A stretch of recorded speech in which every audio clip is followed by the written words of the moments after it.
Making their voices heard at the polls. We're breaking down some of the results from the biggest races and issues from yesterday. Our Jamie Boll and David Hodges are digging deeper into how Democrats were able to come away with big wins in Mecklenburg County.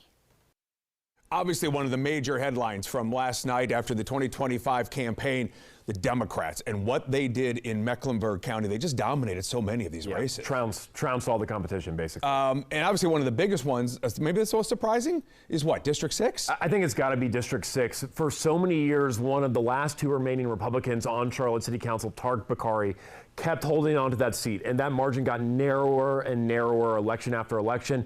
He was no longer running, but his wife, Krista Bakari, was.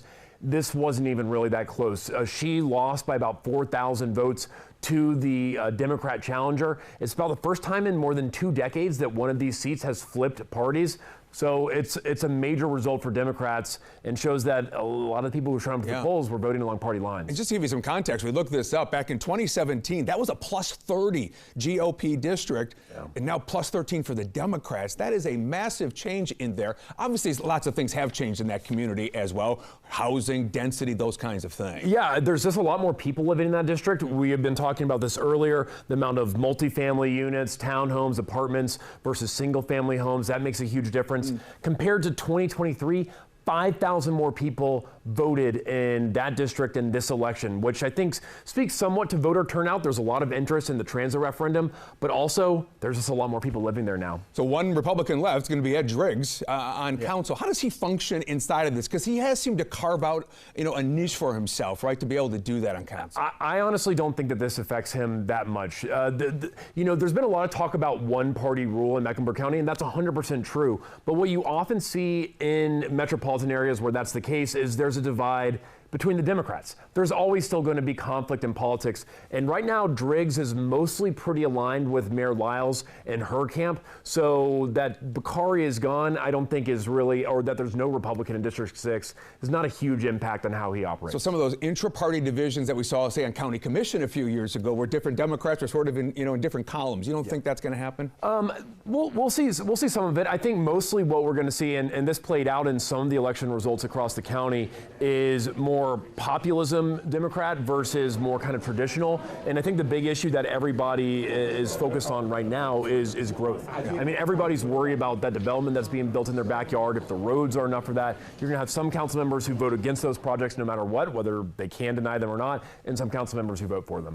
Did we see this blue wave in other races, say school board, for example? Yes, school board, Democrats, while it is a nonpartisan race, it's all Democrats that won that. You also saw Democrats perform very well in Huntersville. I think the one kind of outlier that's not necessarily along party lines, but you saw Democrats who are talking about smart growth winning in a lot of these races, especially outside of Charlotte. However, in Cornelius, the candidate who won there and unseated the incumbent, who was Woody Washam, now the mayor's going to be Dennis Bilodeau, he ran on a very anti-growth campaign saying we can force NCDOT to come in and help build more roads. It's going to be interesting how he works with this transit referendum passing, because a lot of this stuff is coming up that way no matter what now. So that'll be an area I'm going to continue watching. There were some headwinds going into this election that you might have thought, hey, this might be a chance for Republicans to pick up some things here.